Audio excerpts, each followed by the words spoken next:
असा शहर मदीने वेसों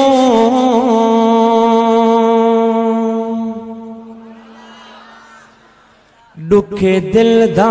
हाल सोने सो दुखे दिल दा हाल सोने सो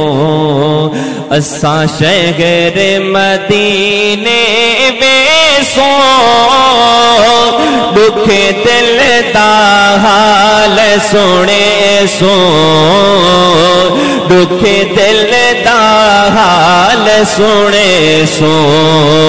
इत्था नहीं निभदी होने साड़ी इत्था नहीं निभदी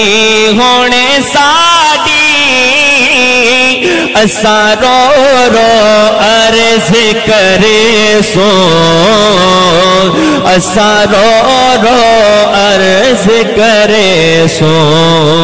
असा शहर मदीने में सो दुखे दिल दा हाल सुने सो दुखे दिल दा हाल सुने सो जिथा रब दा पाक हबीबे बुलंद आवाज नाल आखो सुभान अल्लाह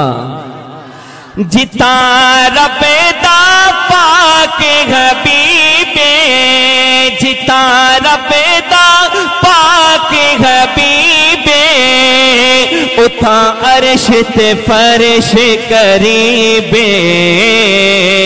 उथा अर्श ते फर्श करीबे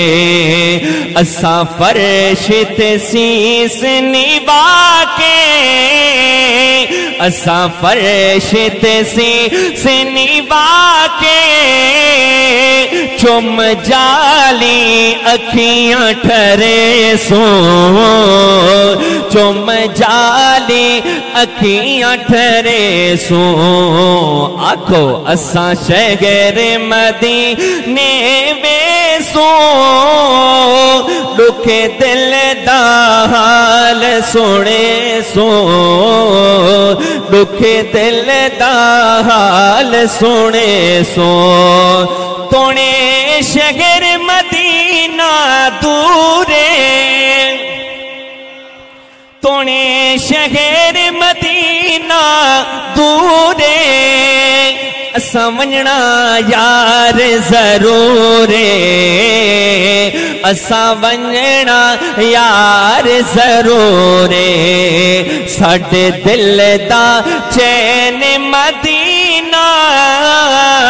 साडे दिल दा चैन मदीना असा पैदल टुर देवे सो असा पैदल टुर देवे सो तवज्जो करे सो बहुत खूबसूरत शेर है हजरत मौलाना सैयद अब्दुल वहाब शाह साहब अपनी बयान में बल्कि ये खूबसूरत अंदाज में ये कलाम पढ़ा करते थे तो उसी की मुनासबत से मैं ज़रा आपके सामने पढ़ रहा हूँ ये शेर समात कीजिएगा बहुत ही खूबसूरत है जदा रोजा पाक नजर सी बुलंद आवाज से कहते सुभान अल्लाह जदा रोजा पाक नजर सी साडा बख्त नसीब सवर सी साडा बख्त नसीब सवर सी साको वापस मोल न भेजो साको वापस मोल न भेजो असा आही मारे अखे सो असा आही मारे अखे सो आखो असा शहर मदीने वेसो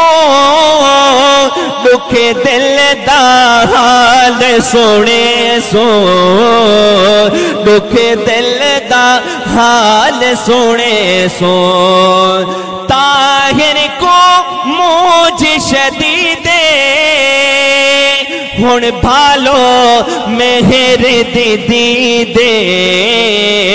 हुण भालो मेहर दीदी दे,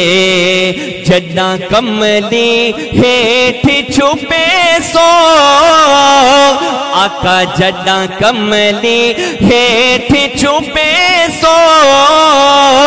असा सुथड़े भाग जगे सो, असा सुथड़े भाग जगे सो। आखिरी तपाक को बुलंद आवाज़ में अल्लाह से ही साल सारे को मदीने के वजह असा शहर मदीने पेसो, दुख दिल दा हाल सुने सो, दुख दिल दा हाल सुने सो।